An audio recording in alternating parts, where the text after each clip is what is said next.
നിങ്ങളുടെ ഇഷ്ട പരമ്പരകൾ എക്സ്ക്ലൂസീവായി സൺ നെക്സ്റ്റ് ആപ്പിലൂടെ തികച്ചും ഫ്രീ ആയി. ഇപ്പോഴേ ആപ്പ് ഡൗൺലോഡ് ചെയ്യൂ. ഷോപ്പിംഗ് കോംപ്ലക്സുമായി വിശ്വം ഫൈനാൻസിന് കുറച്ച് ഡിസ്റ്റൻസ് അല്ലേ ഉള്ളൂ. യതി തുടങ്ങുമ്പോൾ സ്വാഭാവികമായും നമ്മുടെ പഴയ കസ്റ്റമേഴ്സൊക്കെ അങ്ങോട്ടല്ലേ വരൂ. അതല്ല, നിനക്ക് ഉറപ്പുണ്ടെങ്കിൽ ആലോചിക്കാം. നമ്മൾ പുതിയ ഫിനാൻസിന്റെ പേരൊന്ന് മാറ്റണം. അതിന് സുമംഗല ഫിനാൻസ് എന്ന് പേരിട്ടാലോന്നാ. ദർശന കൂടി സഹായിക്കുമെങ്കിൽ എനിക്കതിന് കഴിയുമെന്നാ എന്റെ വിശ്വാസം. ദർശന ഇവിടം വിട്ട് പോകാതിരിക്കാൻ നമുക്കിതൊരു കാരണമായിട്ട് പറയുകയും ചെയ്യാം.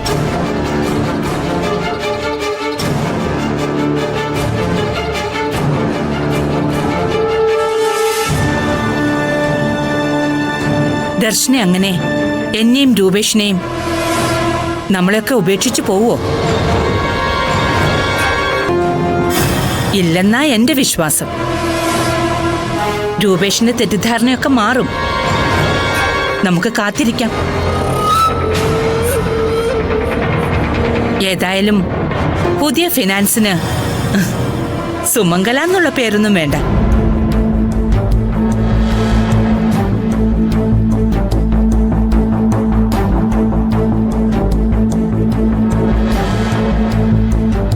അഞ്ജന ഫൈനാൻസ് എന്നിട്ടാലോ? ചോട്ടുവിന്റെ പേരാകുമ്പോ ദർശനയ്ക്കും താല്പര്യം വരും. വലിയ ഭാരിച്ച പണിയൊന്നും ഇല്ലല്ലോ. പഠിത്തം കഴിഞ്ഞ് അഞ്ജനയ്ക്കും കൂടി അവിടെ ജോലി കൊടുക്കാം വേണമെങ്കിൽ. അതും യതിക്ക് സമ്മതമാണെങ്കിൽ മാത്രം. പിന്നെ നിഖില് കാര്യങ്ങൾ പഠിച്ചു വരുന്നത് വരെ യതിയും കൂടെ നിൽക്കണം. പവിത്രനൊരു ബിനാമി പേരിൽ സ്വർണ്ണപ്പണയവും ഷെയർ മാർക്കറ്റും കൂടി ചേർത്ത് ഒരു ബിസിനസ് തുടങ്ങാൻ പോകുന്നെന്ന് കേട്ടു. എത്രത്തോളം ശരിയുണ്ടെന്നറിയില്ല. അതിന്റെ പേര് പൊന്നമത്ത് ഫിനാൻസ് ആൻഡ് ഷെയർ ട്രേഡിംഗ് എന്നാ.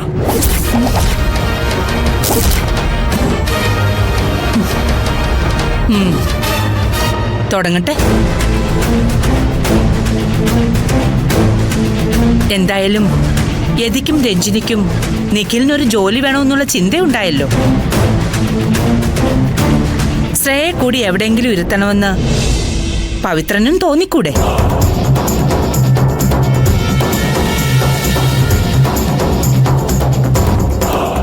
പവിത്രൻ ബിസിനസ് തുടങ്ങുന്നതിൽ യതിക്ക് പേടിയുണ്ടോ? ഞാനെന്തിനു പേടിക്കണം? എനിക്ക് പേടിയൊന്നുമില്ല. എന്നാ ചെല്ല്. എല്ലാം കല്യാണത്തിന്റെ തിരക്കൊക്കെ കഴിഞ്ഞിട്ട് മതി. പിന്നെ ഷോപ്പ് ഒഴിയുമ്പോ പറയണം.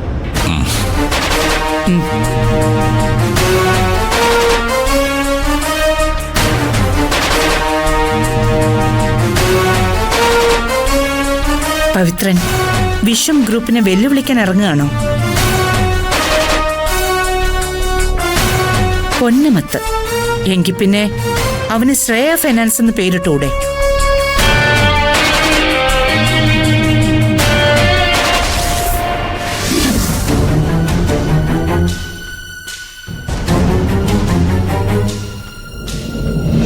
എന്താ ഇപ്പോ വിശേഷിച്ചൊരു ഡിസ്കഷൻ? അതും ആവശ്യമില്ലാത്തവരായിട്ട്. ഈ ആവശ്യമില്ലാത്തവൻ ഞാനാണോ പവിത്രനാണോ എന്ന് തീരുമാനിക്കേണ്ടത് ഏട്ടത്തിയല്ലേ? ഞാനാ പറഞ്ഞത് പവിത്രനെ കൂടി വിളിക്കാൻ. കാണും മുമ്പ് രണ്ടുപേരും കൂടി തമ്മിലടിക്കാനാണെങ്കിൽ രണ്ടുപേർക്കും പോകാം. തീരുമാനം ഞാൻ എടുത്ത ശേഷം ഫോർമാലിറ്റീസ് നിങ്ങളെ അറിയിക്കാം. അതുപോരെ? ഇല്ലടത്തി, ആവശ്യമില്ലാത്തവനെന്ന് വിളിച്ചപ്പോ ഞാനൊന്ന് പ്രതികരിച്ചെന്നേ ഉള്ളൂ. ഇടത്തി കാര്യത്തിലേക്ക് വന്നോളൂ. മറ്റൊന്നുമല്ല, വീണയും നിഖിലുമായുള്ള കല്യാണം പെട്ടെന്ന് ഉറപ്പിക്കേണ്ടി വന്ന സാഹചര്യം എന്താണെന്ന് നിങ്ങൾക്ക് രണ്ടുപേർക്കും അറിയാം. എന്ത് സാഹചര്യം ചേച്ചി? ഇവിടെ ചേച്ചി ഉൾപ്പെടെ 7 സ്ത്രീകൾ അവരുടെ നിലയ്ക്കും വിലയ്ക്കും അനുസരിച്ച് ജീവിക്കുന്നില്ലേ? കുടുംബത്തിൽ കയറ്റാൻ കൊള്ളാത്ത ഇമ്മാതിരിയുള്ളവരെ അകത്ത് കയറ്റി താമസിപ്പിക്കുമ്പോ ഓർക്കണമായിരുന്നു. ഏടത്തി എന്നെ വിളിച്ചുകൊണ്ട് വന്നത് ഇതിനാണെങ്കിൽ ഞാൻ എന്റെ പാട്ടിന് പോകും. വീണ എന്റെ മോന്റെ മുറിയിൽ അങ്ങോട്ട് കയറി ചെന്നതാ. അവൻ വിളിച്ചു കയറ്റിയതൊന്നുമല്ല. ബാംഗ്ലൂര് എന്റെ മോൻ പോയെങ്കിലേ അത് പഠിക്കാനാ. പിന്നെ ഈ പ്രായത്തിലെ പിള്ളേർ തെറ്റിയത് കാണും. അതുപോലാണോ കെട്ടിക്കാറായ മോളുള്ളവൻ? അനാവശ്യം പറഞ്ഞോണ്ടല്ലോ. പവി, നിങ്ങൾ പൊയ്ക്കോ. എന്റെ കൺമുൻപിൽ വെച്ച് ഇങ്ങനെയാണെങ്കിൽ പുറത്തെന്തായിരിക്കും? എനിക്കെന്റെ തീരുമാനം പുനരാലോചിക്കേണ്ടി വരും. ചേച്ചി കാര്യം എന്താന്ന് വെച്ചാ പറ. ഇയാള് പറയുന്ന കേട്ട് പിന്നെ ഞാൻ കൈ കെട്ടി നോക്കിക്കണോ? ഇങ്ങോട്ട് വാ, മര്യാദ എന്താണെന്ന് ഞാൻ പഠിപ്പിച്ചു തരാം. നിർത്ത്. ഞാനൊരു തീരുമാനം പറയാം. കല്യാണം തീരുമാനിച്ച സ്ഥിതിക്ക് നിഖിലിനും വീണയ്ക്കും ഇൻഡിപെൻഡന്റായി ജീവിക്കാൻ വേണ്ട ഒരു സാഹചര്യം ഉണ്ടാക്കി കൊടുക്കണം എന്ന് ഞാൻ വിചാരിക്കുന്നു. അത് രഞ്ജിനി കലി തുള്ളിയത് കൊണ്ടൊന്നുമല്ല. എതി കേൾക്കാനാണ് ഞാൻ പറയുന്നത്. ഓഹോ, അപ്പോ അങ്ങനൊരു സംഭവം ഇവിടെ ഉണ്ടായോ? ഞാൻ അറിഞ്ഞില്ലല്ലോ. എടോ, അത് കൊള്ളാം. എടോ, സ്ത്രീധനം ചോദിക്കാൻ നിനക്ക് നാണമില്ലടോ. നാണക്കേട്. അവള് പറഞ്ഞിട്ടൊന്നുമല്ല. ഗീതമ്മയും യതിയും അവൾക്ക് നല്ല മറുപടി അപ്പൊ തന്നെ കൊടുത്തതാ. ഇതിപ്പോ ഞാൻ എന്തായാലും ചെയ്യേണ്ടതാണല്ലോ എന്ന് കരുതി ചെയ്തതാ.